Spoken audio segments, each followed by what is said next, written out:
Hello student, welcome to YouTube channel of बीनस group of education. मेरा नाम है भरत बड़ाई और मैं आपको पढ़ाता हूँ इकोनॉमिक्स। आज हम अपने इकोनॉमिक्स की सीरीज में एक नया चैप्टर और नया टॉपिक ऐड कर रहे हैं, उसका नाम है नेशनल इनकम। तो जब हम नेशनल इनकम पढ़ते हैं, राष्ट्रीय आय पढ़ते हैं, यहाँ पर है कैलकुलेटिंग ऑफ नेशनल इनकम कि आप नेशनल इनकम को कैसे कैलकुलेट करते हो। तो इसके दो कॉन्सेप्ट होते हैं बेसिकली। एक तो ट्वेल्थ के बेसिस पर और ग्रेजुएशन के बेसिस पर यहाँ पर थ्योरेटिकल टाइप क्वेश्चन आता है, थ्योरी का क्वेश्चन आता है, और एक न्यूमेरिकल क्वेश्चंस आते हैं। जनरली तो न्यूमेरिकल क्वेश्चंस देखे जाते हैं ग्रेजुएशन के बेसिस में थ्योरी देखी जाती है। अब ये न्यूमेरिकल क्वेश्चन ट्वेल्थ के बेसिस पे देखा जाता है, और मैं तो ये बोलूंगा कि यहाँ पर जो ट्वेल्थ है वो थ्योरी भी क्वेश्चन होते हैं और न्यूमेरिकल भी क्वेश्चन होते हैं। तो अभी इस वीडियो के अंदर हम नेशनल इनकम के सिर्फ और सिर्फ न्यूमेरिकल क्वेश्चंस की थ्योरी करने वाले हैं। इसका मतलब न्यूमेरिकल क्वेश्चन कैसे सॉल्व होते हैं, कितने टाइप के न्यूमेरिकल्स हैं उसके, और क्या बेसिक है, उन सबको पढ़ने वाले हैं। सबसे पहले हम शुरू करते हैं नेशनल इनकम को लेकर कि भाई जीडीपी क्या होता है। जीडीपी, एमपी किसे कहते हैं? अगर हम इसे ओपन करें, खोलें, तो बनता है gross domestic product at market price, बाजार कीमत। इसे लिखते हैं हम सकल, ग्रॉस को, या फिर लिखते हैं कुल। डोमेस्टिक को लिखते हैं घरेलू, या फिर लिखते हैं देशीय। और उत्पाद, प्रोडक्ट को लिखते हैं उत्पाद। तो एक्चुअल में ये डेफिनेशन बनती है कि जीडीपी एमपी का मतलब क्या है। तो जीडीपी एमपी का मतलब है gross domestic product at market price. तो जैसा कि आपको पता चल रहा है कि ग्रॉस मतलब टोटल है, डोमेस्टिक मतलब एक देश का है, प्रोडक्ट मतलब प्रोडक्ट से होता है, और मार्केट प्राइस मतलब मार्केट के प्राइस से होता है। तो इसकी हम डेफिनेशन बना सकते हैं कि GDP MP is the sum total of market price of all goods and services in an accounting year. एक अकाउंटिंग ईयर में, जो कि 1 अप्रैल से 31 मार्च तक चलता है, इसमें sum total of market price of all goods and services. तो मैं यहाँ पर लिख सकता हूँ, एक लेखा वर्ष की अवधि के दौरान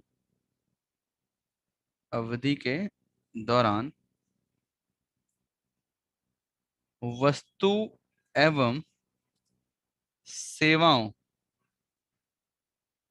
के बाजार मूल्य के जोड़ से है। तो जीडीपी एमपी का मतलब क्या है कि एक लेखा वर्ष के अंदर, एक अकाउंटिंग ईयर के अंदर, वस्तु और जो सेवाएं हैं, जितनी भी गुड्स एंड सर्विसेज हैं, उनका जो बाजार मूल्य है उसके एडिशन से है। तो जब बात की जाती है कि यार इंडिया की जीडीपी कितनी है, अगर आपसे सवाल करा जाए कि what is the GDP MP of India, तो इंडिया की जीडीपी कितना है, इसका मतलब 1 अप्रैल से लेकर 31 मार्च तक के बीच में कितने गुड्स एंड सर्विसेज मार्केट में चलते हैं, उसको हम जीडीपी एमपी कहते हैं। अगर कोविड से पहले का रिकॉर्ड चेक किया जाए तो ये 206 से लेकर 210 लाख करोड़ के आसपास एस्टिमेट किया गया था। इसका मतलब 206 लाख करोड़ जीडीपी थी हमारी। एक साल के अंदर हम 206 लाख करोड़ के गुड्स को परचेज कर लेते थे, या फिर गुड्स बना लेते थे। आप ये कह सकते हो कि हम उसको कंज्यूम कर लेते थे। ठीक है, जैसा भी कह लो, इसका मतलब जीडीपी एमपी है कि एक साल के अंदर टोटल गुड्स एंड सर्विसेज की जो मार्केट प्राइस की वैल्यू है वो 206 लाख करोड़ थी। ओके, तो ये है जीडीपी एमपी। मगर कई बार बच्चों आप लोगों ने ना एक वर्ड सुना है, और उसका नाम सुना है जीडीपी ग्रोथ रेट। ये ग्रोथ रेट हमेशा देखो ग्रोथ रेट होता है। जब भी बोलते हैं ना कि जीडीपी कितने परसेंट चल रही है, तो जी 8% चल रही है, 5% चल रही है, 10% चल रही है, जो भी रेट शो कर रहा है, ये रेट होता है कि ये कैसे ग्रो करेगी। जैसे कि एक व्यक्ति की सैलरी है, एक पर्सन की सैलरी 10,000। अब अगर ये सैलरी कल को 12,000 रुपये हो जाती है, तो इसका मतलब इसका ग्रोथ रेट कितना है, 20%। तो सेम ऐसे ही अगर हमसे बोला जाए कि आपकी जीडीपी 5% की ग्रोथ रेट से चल रही है, तो इसका मतलब अगर ये 210 लाख करोड़ है, तो इसका 5% नेक्स्ट ईयर ये और बढ़ जाएगी। तो ये और बढ़ जाएगी, तो कितना बढ़ जाएगी, 10.5। तो ये लगभग लगभग 210 था, तो 10 पॉइंट और जोड़ दो इसमें, तो कितना हो जाएगा, 220.5 लाख करोड़, ऐसा हो जाएगा। तो ये होता है जीडीपी ग्रोथ रेट के बारे में बताने का। अभी अगर अभी देखें तो कोविड के बाद हमारी जीडीपी माइनस में गई। तो जीडीपी माइनस में गई का मतलब है जीडीपी ग्रोथ रेट माइनस में गया। अब वो ग्रोथ रेट माइनस का सीधा सीधा सा मतलब होता है कि हमारी जो जीडीपी वो माइनस में शो करके वही डाउन हो जाएगा। बस नॉर्मल सी बात है। तो अभी हमने ये समझा कि gross domestic product at market price क्या होता है, जीडीपी एमपी किसे कहते हैं।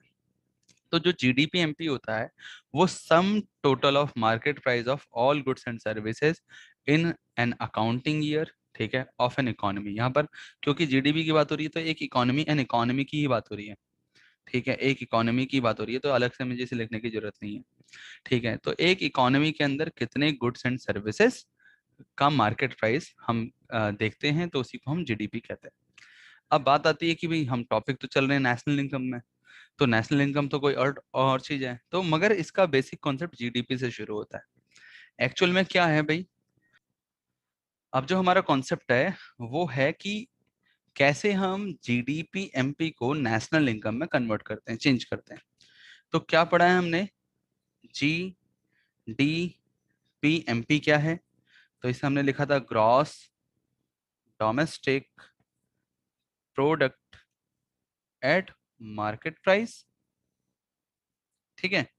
हिंदी में भी लिख देता हूँ एक बार, सकल या फिर इसे कहते हैं कुल, इसे कहते हैं घरेलू या फिर देशीय, ये होता है अपना उत्पाद, और ये हो गया अपना बाजार कीमत। तो जो हमारा जीडीपी एमपी होता है, जीडीपी एमपी, वो जीडीपी एमपी को हम चेंज करते हैं नेशनल इनकम के फॉर्मेट में, और नेशनल इनकम का शॉर्ट फॉर्म होता है एनएनपीएफसी। एनएनपीएफसी, एनएनपीएफसी का मतलब होता है net national product at factor cost. Hindi में इसे शुद्ध लिखते हैं, निवल लिखते हैं, इसे राष्ट्रीय लिखते हैं, इसे उत्पाद लिखते हैं, और ये होता है अपना कारक लागत या फिर साधन लागत।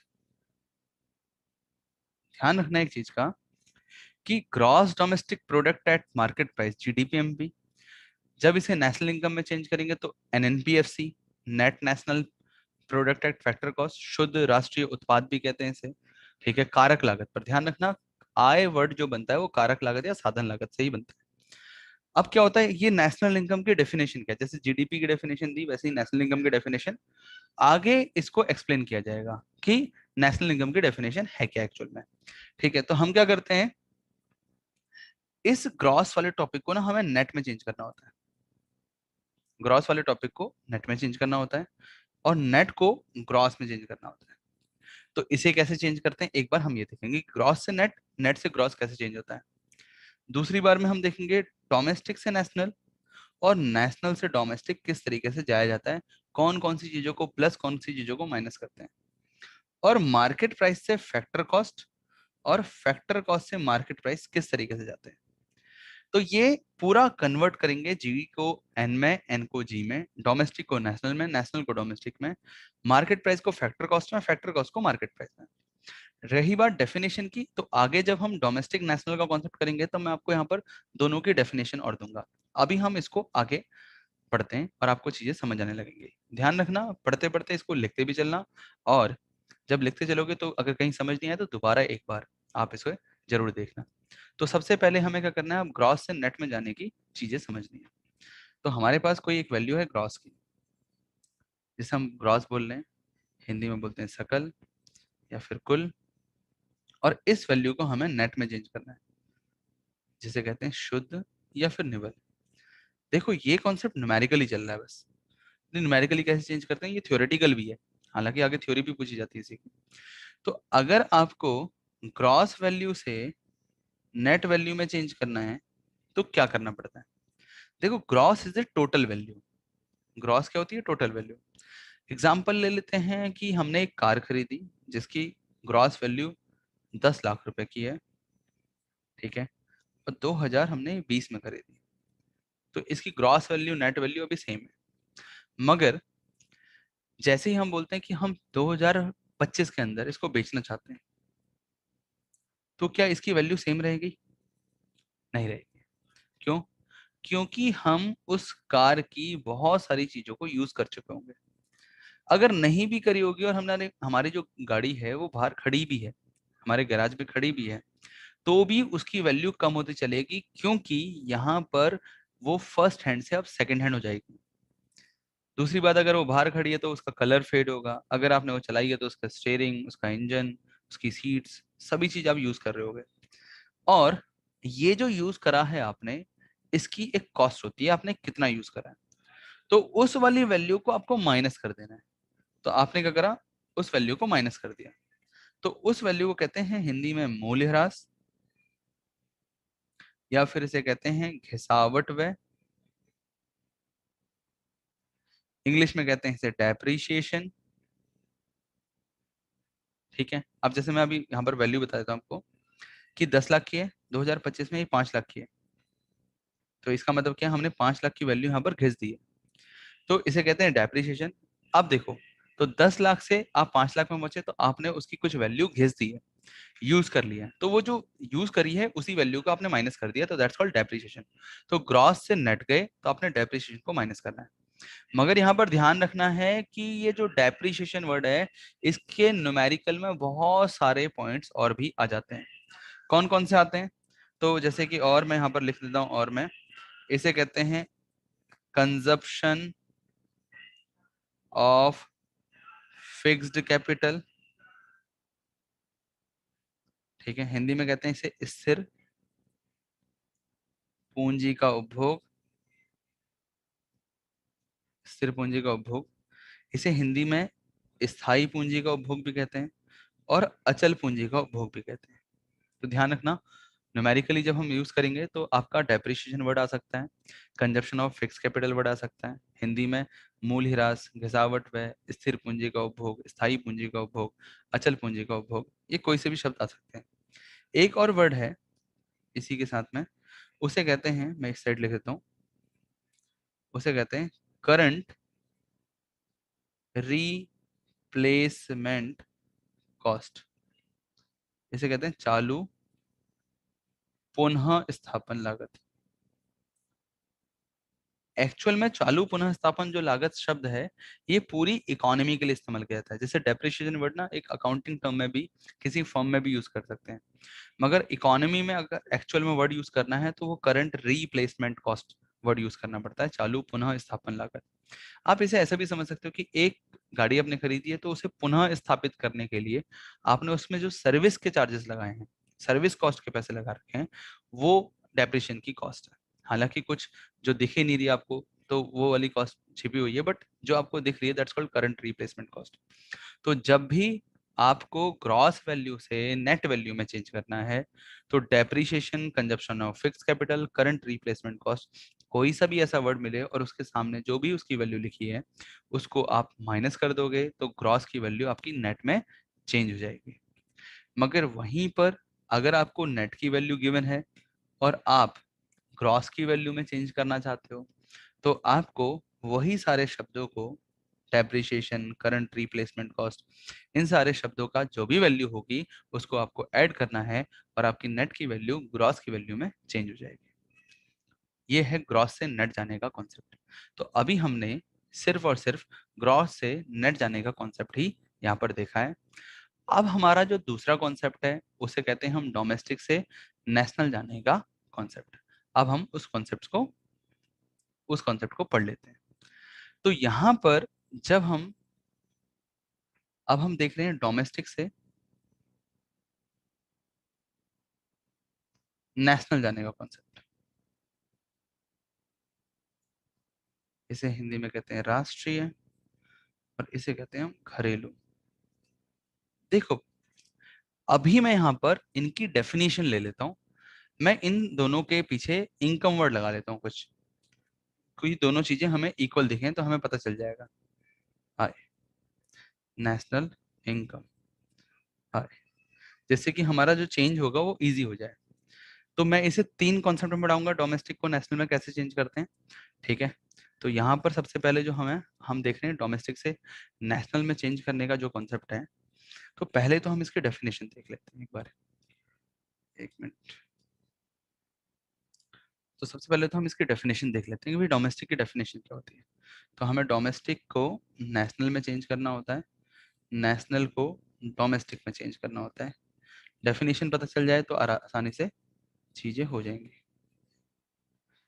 देखो भाई, डोमेस्टिक का मतलब क्या होता है। डोमेस्टिक आपका देश होता है, हालांकि इसके अंदर बहुत सारी चीजें इंक्लूड होती हैं, बहुत सारी चीजें एक्सक्लूड होती हैं, बट वो थ्योरी का कॉन्सेप्ट है, मैं अलग से बताऊंगा। यहाँ पर सिर्फ न्यूमेरिकली हम समझ जाते हैं कि क्या है डोमेस्टिक इनकम। यहाँ जो शब्द करा है इनकम, तो हम इसे लिख सकते हैं कि factor income, factor income earned in the domestic territory. ठीक है, तो इसे लिखते हैं घरेलू क्षेत्र या सीमा में कमाई गई कारक आय, कमाई गई कारक आय। ध्यान रखना, फैक्टर इनकम होती है जो हम अर्न करते हैं, लैंड, लेबर, कैपिटल, एंटरप्रेन्योर से जो भी हम कमाते हैं उसे हम फैक्टर इनकम कहते हैं। तो बोलते हैं कि factor income earn in the domestic territory. तो डोमेस्टिक टेरिटरी के अंदर जो भी आपने कमाई कर रखी होगी, ठीक है, उसको हम डोमेस्टिक इनकम कहेंगे। अब आप डोमेस्टिक टेरिटरी को सिर्फ अभी के लिए इतना समझ लो कि आपके देश के अंदर, हालांकि इसके टर्म एंड कंडीशन और एक्स्ट्रा हैं, बट अभी के लिए सिर्फ न्यूमेरिकली के लिए आप सिर्फ इतना समझ लो कि एक देश के अंदर, आपकी कंट्री के अंदर, इंडिया के अंदर। ठीक है, नेशनल इनकम का डेफिनेशन क्या है, ये लिखते हैं कि factor income earned by normal resident,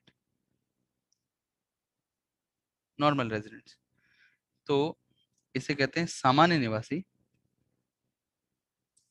सामान्य निवासियों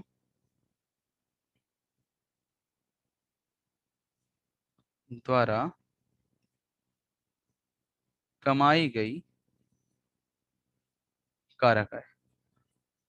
ध्यान रखने वाली बात है यहाँ पर, क्या बोल रहे हैं, डोमेस्टिक इनकम होती है फैक्टर इनकम, तो ये भी हम फैक्टर इनकम को अर्न कर रहे हैं, मगर कहाँ कर रहे हैं, डोमेस्टिक टेरिटरी के अंदर कर रहे हैं।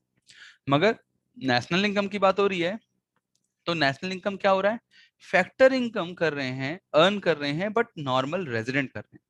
तो इसमें कुछ चेंजेस आएंगे। क्या चेंजेस आएंगे, तो आप जरा समझो। आपके देश की डोमेस्टिक टेरिटरी के अंदर कौन लोग पैसे कमा सकते हैं, फैक्टर इनकम कौन लोग कमा सकते हैं। तो हम बोल सकते हैं एक तो इंडियंस, इंडियंस जो भारतीय होंगे, वो आपकी टेरिटरी में पैसे कमा रहे होंगे, मतलब हम सभी लोग। साथ ही साथ जो दूसरा व्यक्ति होगा वो कौन होगा, विदेशी, फॉरेनर्स, विदेशी। तो यहाँ पर विदेशी भी पैसे कमा रहे होंगे, क्यों, जैसे कि मान लो आपके देश के अंदर कोई विदेशी काम कर रहा है, 1 साल से ऊपर हो चुका है। ठीक है, 1 साल से ऊपर नहीं, सॉरी, यहाँ पर आपके देश, आपके क्षेत्र में काम कर रहा है। देखो, आपने देखा होगा कि सैमसंग के यहाँ पर प्लांट्स लगे हुए हैं, बाहर की कंपनियों के प्लांट लगे हुए हैं, तो वो लोग भी तो कमाते हैं यहाँ पर। तो जो इंडियंस हैं वो कमा रहे हैं इंडिया के अंदर, और दूसरी तरफ जो फॉरेनर्स हैं वो कमा रहे हैं इंडिया के अंदर। ठीक है, तो ये दोनों की अर्निंग को मिलाकर हम क्या बोलेंगे, ये है हमारी factor income earn in the domestic territory. Domestic territory में इन दोनों लोगों ने कमाया है, इंडियंस ने कमाया है और फॉरेनर्स ने कमाया है। ठीक है, अच्छा, दूसरी चीज, यहाँ पर जब नेशनल इनकम की बात हो रही है तो यहाँ क्या हो रहा है, ये बोलते हैं कि किसने कमाया है, इंडियंस इन इंडिया, मतलब भारत में भारतीय, plus Indians in rest of the world. ध्यान देना, मैं हिंदी में नहीं लिख पा रहा है यहाँ पर। ये बोल रहे हैं भारत में भारतीय जो, चलो मैं लिख देता हूँ, भारत में जो भारतीय हैं, जो भारतीय भारत में ही रहते हैं, उन्होंने जो कमाया, प्लस शेष विश्व में भारतीयों ने जो कमाया। तो इसका मतलब जो इंडिया में इंडियंस हैं और जो विदेशों में इंडियन हैं, उन लोगों ने जो कमाया है वो नेशनल इनकम बन जाएगी। ठीक है, अब जरा समझना है इसको कैसे।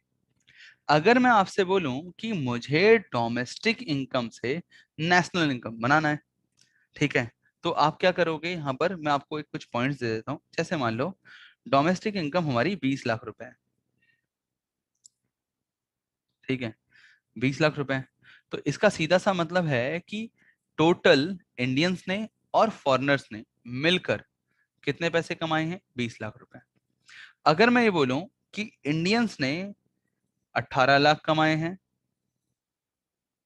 तो सीधी सी बात है फॉरेनर्स ने 2 लाख कमाए होंगे, तभी तो ये 20 लाख बना।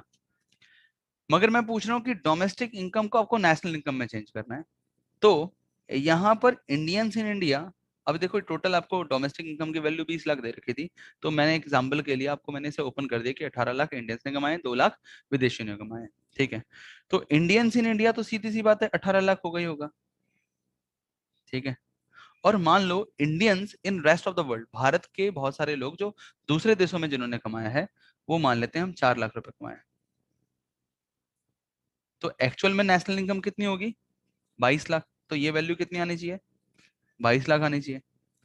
तो अगर आपको ये चेंज करना है, डोमेस्टिक से नेशनल जाना है, और आपको सिर्फ डोमेस्टिक की वैल्यू दे रखी है, सिर्फ डोमेस्टिक की, आपको नीचे वाली वैल्यू नहीं दे रखी है, आपको ये नीचे नेशनल इनकम जैसे अभी मैंने एक्सप्लेन करा है, ये कुछ नहीं दे रखा। तो आप क्या करोगे? आप बहुत छोटा सा कॉन्सेप्ट बोलोगे, बोलोगे सर कुछ नहीं करना है, इसमें तो बड़ा आसान सा कॉन्सेप्ट हो चुका है। आपको क्या करना है? आपको यहाँ पर इस टोटल फैक्टर इनकम मतलब डोमेस्टिक इनकम में से, 20 लाख में से आपको इस फॉरेनर की इनकम को माइनस कर देना है। 2 लाख माइनस कर देंगे, ठीक है। और ये जो Indians in the rest of the world, इसको आपको ऐड कर देना है। तो आपका 22 लाख हो जाएगा। देखो 20 में से 2 गए 18, और उसी 18 में 4 जोड़ दिए तो क्या बन गया? 22 लाख। अब सबसे बड़ी चीज क्या है कि अगर फॉरेनर्स की जो अर्निंग है वो तो अपने देश लेके चले जाएंगे, तो वहां पर 2 लाख तो हमें पता चल जाएगा कि वो अपने देश ले गए। और वहीं जो इंडियंस हैं वो इंडिया में लेकर आएंगे, तो वो क्या होगा? 4 लाख आ रहा होगा, 2 लाख जा रहा होगा। तो ओवरऑल हमारा क्या बन जाएगा? ये 22 लाख बन जाएगा। अभी तो मैंने ये थ्योरी के बेसिस में समझाया है। अब जब न्यूमेरिकल करोगे तो कैसे करोगे? तो न्यूमेरिकल करने के लिए जरा समझते हैं यही 20 और 22 का कॉन्सेप्ट। तो नीचे में फिर से बना लेता हूँ आपके लिए। हमने क्या करा? डोमेस्टिक इनकम, घरेलू आय, और यहाँ हमने लिख दिया नेशनल इनकम, राष्ट्रीय आय। अब इस कॉन्सेप्ट को हमने क्या करा? हमें जाना है डोमेस्टिक से नेशनल और नेशनल से डोमेस्टिक। तो समझेंगे क्या करना है, बड़ा आसान सा कॉन्सेप्ट करना है यहाँ पर, बहुत आसान सा, कोई बड़ी चीज नहीं है। तो क्या करना होता है, यहाँ पर आपको एक वर्ड जोड़ना होता है, उस वर्ड को कहते हैं NFIA। पूरा क्लियर करते हैं इसे, net factor income from abroad. देखो भाई, ऊपर हम फैक्टर इनकम लिख रहे थे बार बार, net factor income word use नहीं करा हमने, यहाँ net factor income word use हुआ है। तो इसे लिखते हैं NFIA को, विदेशों से प्राप्त शुद्ध कारक आय, शुद्ध कारक आय। तो देखो ऊपर कारक आय के बारे में बात हो रही थी, यहाँ पर शुद्ध के बारे में बात हो रही थी। नॉर्मल सी बात है, ये net factor income from abroad निकलता कैसे है, कैलकुलेट कैसे होता है? तो क्या करते हैं हम इसमें, यहाँ लिखते हैं हम फैक्टर इनकम फ्रॉम अब्रॉड, विदेशों से कारक आय और इधर लिखेंगे फैक्टर इनकम टू अब्रॉड, विदेशों को कारक आय।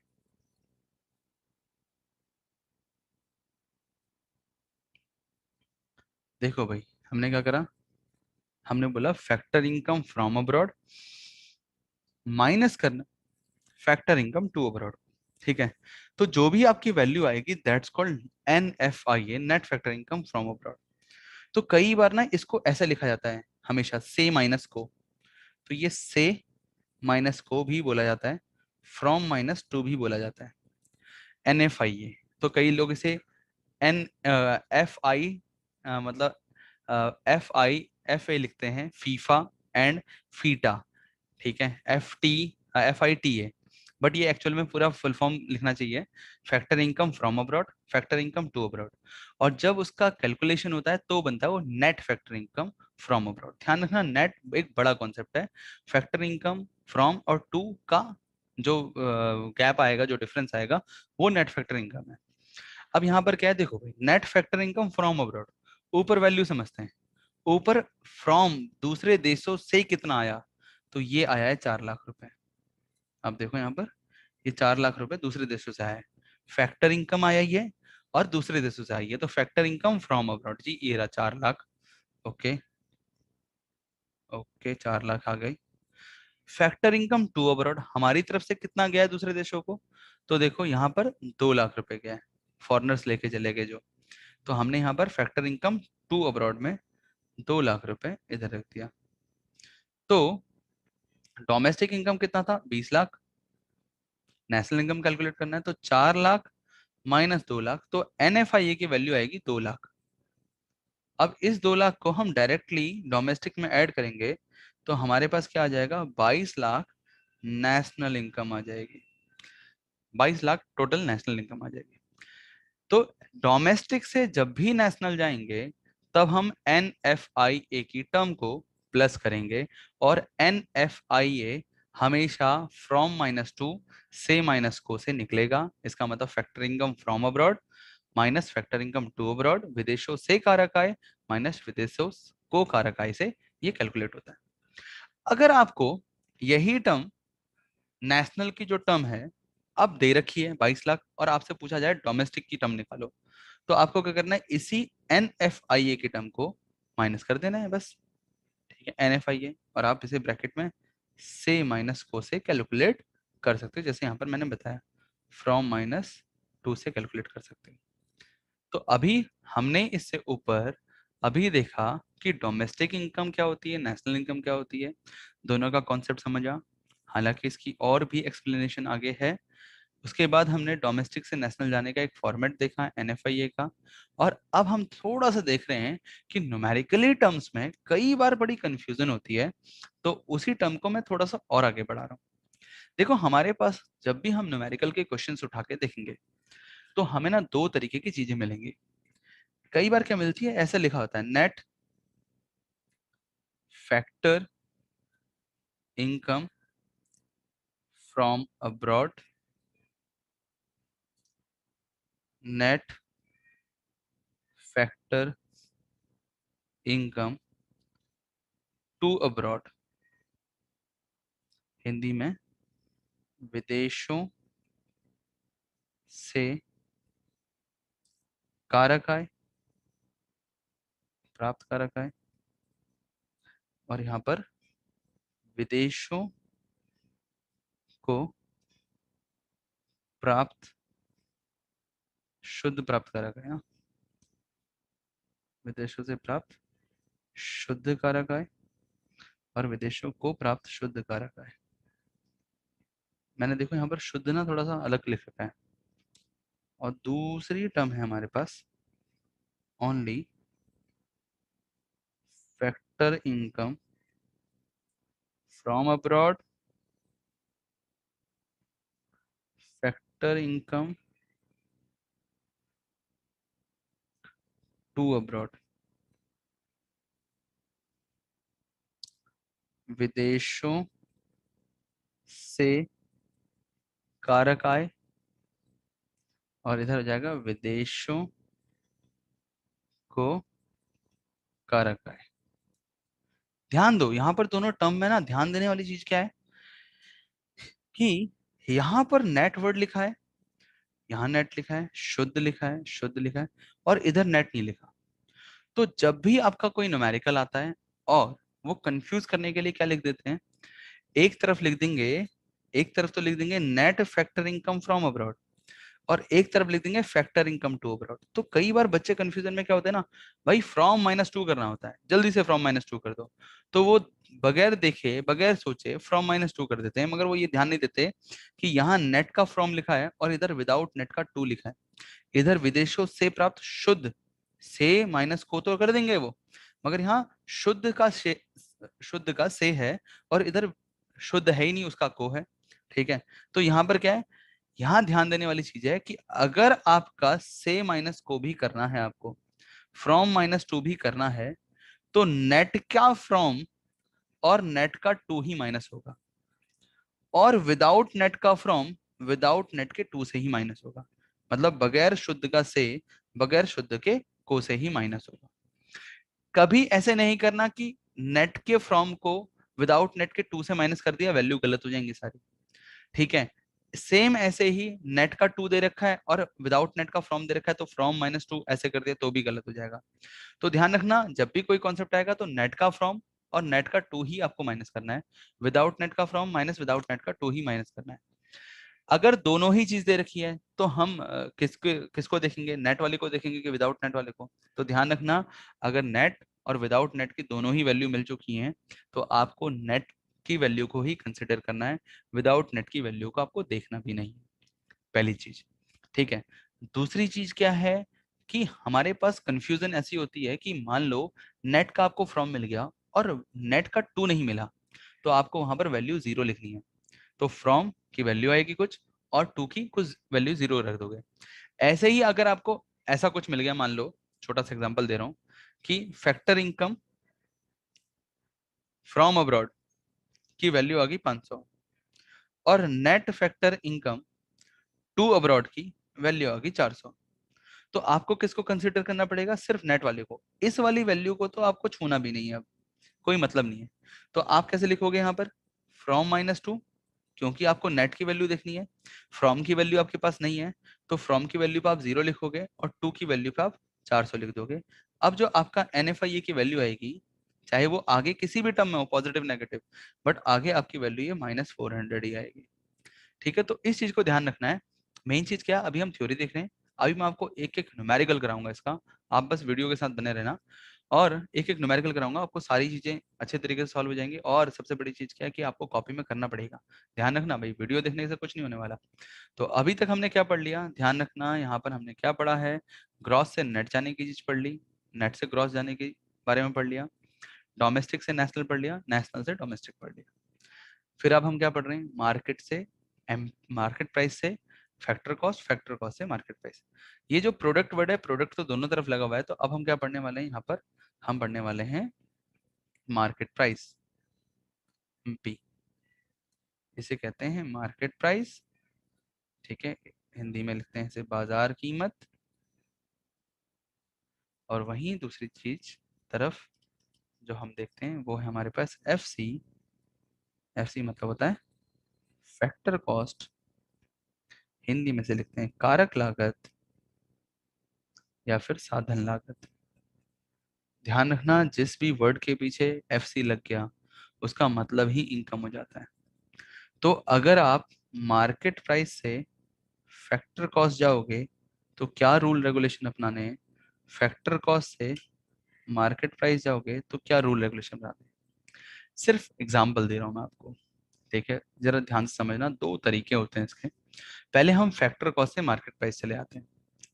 देखो भाई, जब भी आप फैक्टर कॉस्ट से मार्केट प्राइस जाओगे तो क्या करना होता है, करना ये होता है कि आप बिल्कुल ऐसे समझो कि आपने एक पेन खरीदा मार्केट से, मार्केट में पेन का प्राइस है 5 रुपए,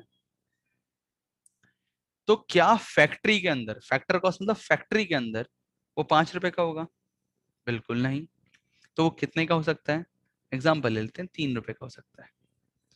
तो मार्केट मतलब फैक्ट्री से मार्केट पहुंचने में ये 3 रुपए की जो चीज है वो 5 रुपए में तब्दील हो गई। हालांकि ये प्रॉफिट वगैरह इंक्लूड होते हुए कह रहा हूं मैं, ठीक है, तो अपने दिमाग में अलग से मत सोचना कुछ भी। तो यहाँ पर क्या है, 5 रुपए मार्केट प्राइस है, 3 रुपए उसकी फैक्ट्री कॉस्ट है। उसकी फैक्ट्री में आपको कॉस्ट मिल रही है 3 रुपए। तो फैक्ट्री से अगर आप मार्केट में जाओगे तो सबसे पहले क्या करोगे, तो सबसे पहले आप फैक्ट्री से जैसे ही मार्केट में कोई चीज जाएगी तो वो इनडायरेक्ट टैक्स उसमें ऐड कर देंगे। हिंदी में लिखते हैं अप्रत्यक्ष कर।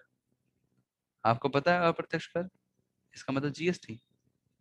मान लेते हैं वो 2 रुपए है, सॉरी 2 रुपए नहीं, उसे कहते हैं 3 रुपए।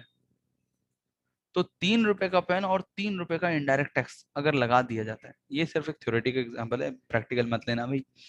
तो इनडायरेक्ट टैक्स 3 रुपए लगा दिया जाता है तो पेन का प्राइस हो जाता है 3 रुपए फैक्ट्री की कॉस्ट, 3 रुपए जीएसटी मतलब इनडायरेक्ट टैक्स, और मार्केट में पहुंच गया 6 रुपए का।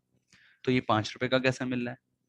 तो ध्यान रखना, पेन यूज कौन करता है सबसे ज्यादा, पेन यूज करते हैं बच्चे। तो गवर्नमेंट के ध्यान में आता है कि यार बच्चों के लिए ये चीजें महंगी हो जाएंगी, तो इसको तो हमें सस्ता करना चाहिए। तो क्योंकि टैक्स लगाने वाला कौन है, गवर्नमेंट, तो गवर्नमेंट उसी चीज के ऊपर सब्सिडी प्रोवाइड कर देती है। इसे कहते हैं आर्थिक सहायता। मान लेते हैं वो 1 रुपए है, तो आपको क्या करना है, फैक्ट्री से मार्केट पहुंचने के लिए आपको 3 रुपए ऐड करने हैं, वहीं पर 1 रुपए माइनस कर देना है। तो ओवरऑल ये मार्केट में पहुंच जाएगा 5 रुपए का। तो क्या करना है, फैक्ट्री कॉस्ट से मतलब फैक्टर कॉस्ट से आपको इनडायरेक्ट टैक्स को ऐड करना है, सब्सिडी को माइनस करना है, तो आप पहुंच जाओगे मार्केट प्राइस में। वहीं पर अगर हमें मार्केट प्राइस की वैल्यू 5 रुपए दे रखी है और हम फैक्ट्री कॉस्ट निकालना चाहते हैं, तो मतलब फैक्टर कॉस्ट निकालना चाहते हैं, तो अब इसका बिल्कुल इनवर्स कर दोगे, उल्टा कर दोगे। क्या करने वाले हो यहाँ पर, माइनस करोगे इनडायरेक्ट टैक्स, 5 रुपए में से इनडायरेक्ट टैक्स मतलब अप्रत्यक्ष कर आपने माइनस कर दिए। कितने माइनस करे भाई, 3 रुपए। तो 5 - 3 है तो 2 रुपए का हो गया, बट एक्चुअल में 2 रुपए का बनाया गया नहीं। तो आप क्या करोगे, जो उस पर सब्सिडी दे रखी थी आप उसको प्लस कर लोगे 1 रुपीज, तो अपने आप ही मार्केट प्राइस की जगह फैक्टर कॉस्ट मिल जाएगा। इसे कहते हैं आर्थिक सहायता। आर्थिक सहायता। तो आपने अभी तक सीखा कि मार्केट प्राइस से फैक्टर कॉस्ट कैसे जा रहे हैं, फैक्टर कॉस्ट से मार्केट प्राइस कैसे जा रहे हैं। अब यहाँ पर एक चीज और है, अगर आपको ये इंडिविजुअल टर्म मिलती हैं तो बहुत अच्छी बात है, इनडायरेक्ट टैक्स सब्सिडी। कई बार क्या होता है मिलता ही नहीं है, तो क्या करेंगे हम, तो यहाँ पर एक और टर्म है, उसे कहते हैं, हम एक कॉन्सेप्ट है नेट इनडायरेक्ट टैक्स। देखो भाई यहाँ पर भी नेट वर्ड यूज हो रहा है, इसे हिंदी में लिखते हैं शुद्ध अप्रत्यक्ष कर। अब ये शुद्ध अप्रत्यक्ष कर क्या है, फैक्टर कॉस्ट से मार्केट प्राइस जाने में नेट इनडायरेक्ट टैक्स को आप ऐड करोगे, और वहीं पर मार्केट प्राइस से फैक्टर कॉस्ट जाने में, मार्केट प्राइस से अगर आप फैक्टर कॉस्ट जाओगे तो आप नेट इनडायरेक्ट टैक्स को माइनस कर दोगे। शुद्ध अप्रत्यक्ष कर को आपने यहां पर माइनस कर देना है।